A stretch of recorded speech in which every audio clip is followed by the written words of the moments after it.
अभिषेक शर्मा की फॉर्म पर कप्तान सूर्य कुमार यादव ने जो जवाब दिया आज, उसमें बहुत शानदार बातें कही।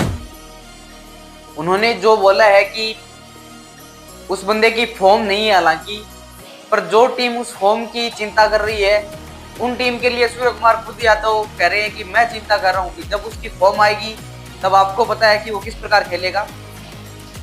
बल्कि एक साथ उन्होंने ये भी कहा है कि वो बंदा जब पिछली साल पूरी टीम को संभाल रहा था, अब की बार हम उसके लिए संभाल लेंगे। हालांकि ये बात स्पष्ट तौर पर जाहिर होती है कि अभिषेक शर्मा की फॉर्म जब आएगी तो विस्फोट तरीके से आएगी। तो साउथ अफ्रीका का पहला सुपर 8 का मुकाबला होने वाला है अहमदाबाद की स्टेडियम में, उसमें आपको जरूर देखने को मिलेगा कि जिस प्रकार अभिषेक शर्मा फूटेंगे तो किस तरह फोड़ देंगे अगले बॉलरों को।